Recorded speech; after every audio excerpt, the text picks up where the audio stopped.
Saya akan menjelaskan untuk uji normalitas. Nah, di sini guru BK ingin mengetahui pengaruh konseling kelompok terhadap kemampuan dalam mengatasi masalah tekanan sosial teman sebaya. Lalu dimasukkan ke dalam dua kelompok, yaitu yang mengikuti konseling kelompok dan tidak ikut dalam konseling kelompok. Di sini saya akan memberikan langkah-langkah mengenai uji normalitas menggunakan aplikasi JSP. Jadi yang dapat kita lakukan yang pertama, yaitu membuka aplikasi JSP. Setelah dibuka, lalu memasukkan data. Yang pertama, pada kolom pertama, memasukkan data yang mengikuti konseling kelompok. Lalu pada sebelah kanan atau kolom yang kedua, yaitu yang tidak ikut konseling kelompok. Kita juga bisa mengubahnya agar lebih mudah, yaitu kakak sebagai yang ikut konseling kelompok. Lalu yang kolom kedua yaitu TKK sebagai yang tidak ikut dalam konseling kelompok.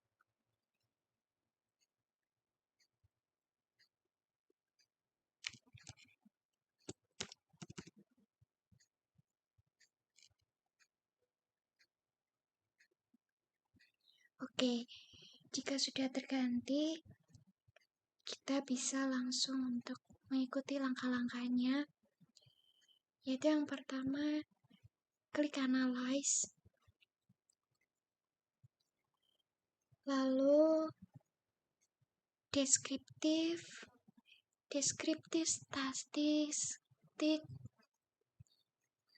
Lalu kita masukkan data yang ingin diuji pada kolom variabel sebelah kanan. Kita masukkan keduanya. Lalu pada bagian basic plots, kita checklist pada distribusi plots, lalu display density, lalu juga ada QQ plots. Nah, ini adalah hasil dari uji normalitasnya. Di mana pada kita lihat pada QQ plots. Nah, uji normalisasi ini dilakukan untuk memastikan data itu berdistribusi normal sebelum melakukan uji parametrik. Nah, yang kita lihat dari diagram pada QQ plots ini, apabila titik-titik ini semakin dekat mengikuti garis diagonal, semakin dekat dia dengan garis diagonal ini, maka dapat dikatakan berdistribusi normal. Karena garis tersebut mewakili distribusi normal yang ideal. Sebaliknya, jika titik-titik ini menyebar terlalu jauh dari garis, maka data cenderung tidak berdistribusi normal. Nah, di sini pada kakak yang mengikuti konseling kelompok. Nah, dilihat titik-titik ini cenderung dekat dengan garis diagonal. Artinya, sebaran data kelompok yang mengikuti konseling kelompok ini tampak mendekati garis diagonal, sehingga dapat dikatakan berdistribusi normal. Nah, lalu pada TKK yang tidak mengikuti konseling kelompok, itu cenderung menjauh dari garis diagonal, sehingga dapat dikatakan tidak berdistribusi normal.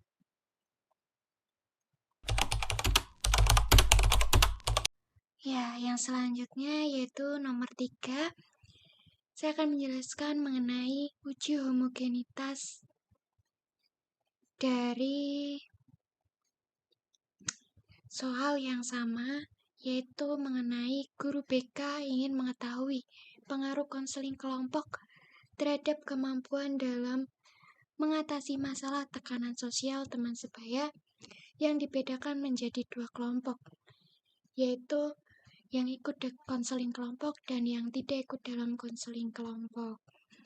Nah, hal yang pertama yang bisa kita lakukan yaitu membuka aplikasi JSP, lalu memasukkan data yang mengikuti konseling kelompok pada kolom pertama.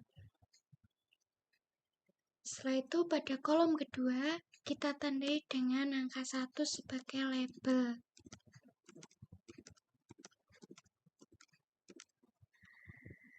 Lalu di bawah, pada kolom pertama, di bawah yang ikut dalam konseling kelompok, kita tambahkan data mengenai yang tidak ikut konseling kelompok. Setelah kita tambahkan pada kolom kedua, kita tandai dengan angka 2.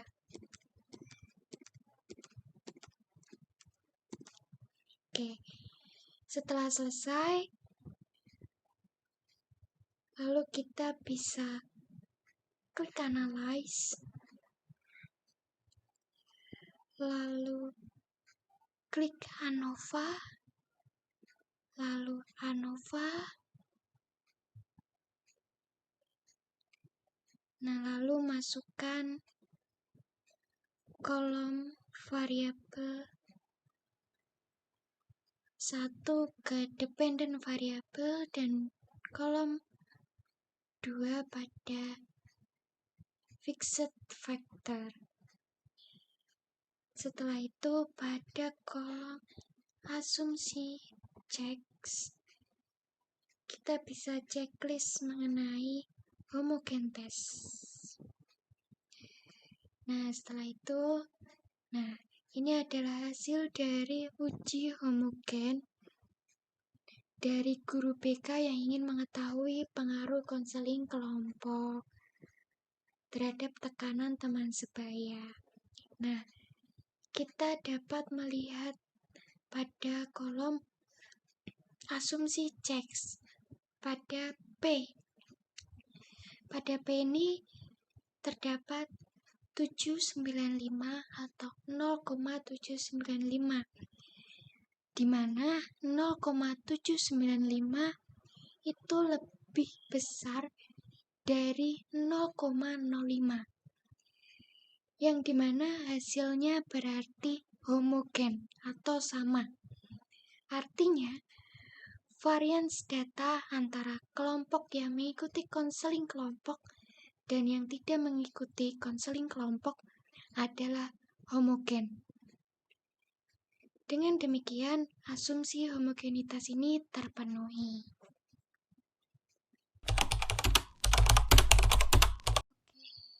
Selanjutnya yang keempat, saya ingin memberitahu mengenai langkah-langkah untuk menguji signifikasinya mengenai guru BK ingin mengetahui pengaruh konseling kelompok terhadap kemampuan dalam mengatasi masalah tekanan sosial teman sebaya yang dibedakan ke dalam 2 kelompok, yaitu yang mengikuti konseling kelompok dan tidak ikut konseling kelompok. Nah, yang pertama, kita dapat membuka aplikasi JSP. Lalu pada kolom pertama kita masukkan data mengenai yang ikut dalam konseling kelompok. Lalu pada label kolom yang kedua, kita beri angka 1 sebagai label bahwa dia adalah bagian dari yang mengikuti konseling kelompok. Lalu di bawah kolom 1, di bawah data yang mengikuti konseling kelompok, kita masukkan juga data yang tidak ikut konseling kelompok. Lalu pada kolom kedua kita tandai dengan nomor 2.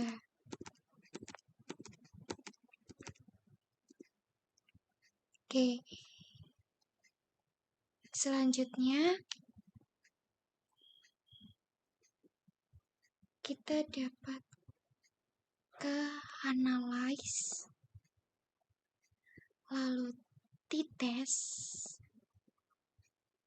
lalu klasikal, lalu pilih yang independent sample test. Lalu masukkan variabel kategori di grup variabel, lalu data X di variabel. Pada kolom 1 kita masukkan ke dependent variabel. Kolom 2 kita masukkan ke grup variabel.